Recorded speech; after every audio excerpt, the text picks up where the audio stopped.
Hello गुलफम साहिबा, आप यहाँ उमर साहब से मिलने आई हैं ना? यहाँ तुम कैसे? उमर साहब ने मुझे असिस्टेंट रख लिया है। मैं पहले नीचे हुआ करती थी, उमर साहब ने मुझे यहाँ पर लगाया है।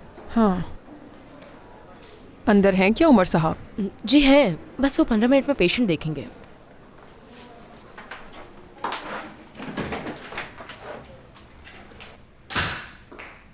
मैं आ गई। तुम ही वो वाहिद शख्सियत हो जो यहाँ कभी भी आ सकती है गुलफैम। यकीनन तो मुझसे कोई इलाज करवाने नहीं आई। अगले 20 सालों में शायद ऐसा कुछ हो जाए। खुश आमदीद, बैठो यहाँ। कुछ पियोगी? नहीं शुक्रिया, मैं कुछ नहीं पीऊंगी। हाँ मैं जानती हूँ अभी सिर्फ तुम्हारे पास 15 मिनट हैं। मैं तो बिना बताए चली आई। असल में दिमाग में कुछ चल रहा था, सोचा तुमसे बात ही कर लूँ मैं। कहो, सुन रहा हूँ। जिहान और वो माली की बेटी गुलरू। कल रात तुम उनके बारे में कुछ कह रहे थे। तो तुम यहाँ ये जानने आई हो कि कल मैं तुमसे क्या कहना चाह रहा था? गुलफैम, जिहान अपनी बीमारी के बावजूद भी एक नौजवान है और वो अपने दिल में गुलरू के लिए यकीनन कुछ खास जज्बात रखता है, जानता हूँ। गुलरू एक माली की बेटी है, ठीक है? वो इस घर में एक मुलाजमा से ज्यादा कुछ नहीं है। गुलरू सिर्फ तुम्हारे लिए एक माली की बेटी है गुलफैम, लेकिन जिहान के लिए वो लड़की सब कुछ है जिससे वो अपनी हर बात करता है। हाँ, अगर वो लड़की उस घर में मुलाजमा है तो ये उसका काम है, लेकिन ये मत भूलो कि वो एक ग्रेजुएट और समझदार लड़की है, इसलिए उसके मुलाजमा होने से कोई फर्क नहीं पड़ता। ठीक है, फिलहाल समझदार वो कॉलेज की लड़की बल्कि ग्रेजुएट मेरी असिस्टेंट है सिर्फ, और कुछ नहीं। समझी, अब तुम उस लड़की को महबूरे से मिला रहे हो। अब समझ में आया मुझे, क्योंकि वो तो तुम्हारी भाभी है। समझ गया मैं अब समझा कि तुम यहाँ आई क्यों। तुम सिर्फ ये जानने आई थी कि मैं तुमसे कहना क्या चाह रहा था गुलफैम। हमेशा की तरह तुम सिर्फ वही बात सुनना चाहती हो जो सिर्फ तुम्हारे मतलब की हो। अब समझ रही हूँ मैं कि तुम सिर्फ एक बीमार लड़के और एक मुलाजमा लड़की को अपना जाती मसला बना रहे हो। मैं जाती बना रहा हूँ? चलो बना रहा हूँ, लेकिन मेरी भाभी का जिक्र तुमने छेड़ा।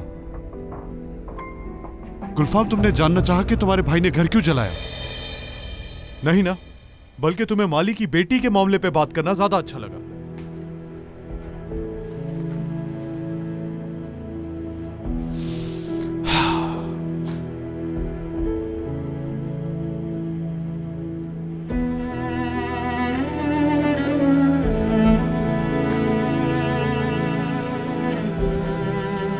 गुलफैम, मैं समझता हूं तुम्हारे भाई का खौफ जो तुम्हारे दिल में है, लेकिन तुम्हें उन चीजों से हरगिज डरना नहीं चाहिए। उसका जो गुलरू के साथ रिश्ता है उससे मत डरो, तुम उसके अकेलेपन से डरो। तुम दोनों के दरमियान जो दूरियां हैं उससे दूर करने पे गौर करो। तुम जानते हो कि इस वक्त सबसे ज्यादा किस बात का डर है मुझे? यही कि तुम्हारी तरह हद से बढ़कर एक पुरानी दोस्ती को खत्म कर दूं मैं।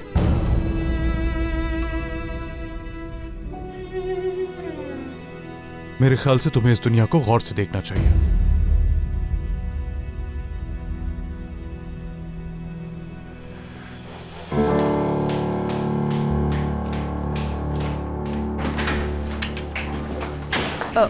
दिन अच्छा गुजरे आपका गुलफम साहिबा।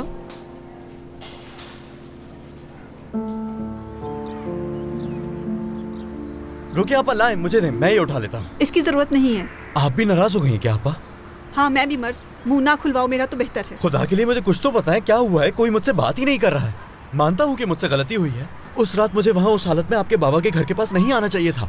यकीनन मैंने बहुत शोर शराबा किया होगा, मगर आपके बाबा से मैंने... बात सुनो, देखो मैं तुम्हें तब से जानती हूँ जब तुम इतने से थे। अपने छोटे भाइयों की तरह समझती हूँ तुम्हें। तुम अच्छे लड़के हो, कोई बुराई नहीं है तुम में, बस अकल की कमी है तुम में।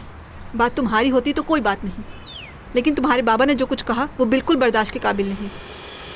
क्या मेरे बाबा ने कुछ कहा है आपके बाबा से? तुम्हें शायद फर्क ना पड़ता हो, लेकिन मेरे बाबा एक बेटी के बाप हैं। उन्हें बाबा से ये सब नहीं कहना चाहिए था। आप मुझे बताएं, क्या कह दिया मेरे बाबा ने ऐसा? उन्होंने मेरे बाबा से कहा है कि तुम्हारी गुल्लू मेरे बेटे के पीछे पड़ी हुई है, वो खुद को बर्बाद कर लेगी। और ये सब कुछ 4 लोगों के बीच में कहा। मैथ, तुम्हारे बाबा, उफ।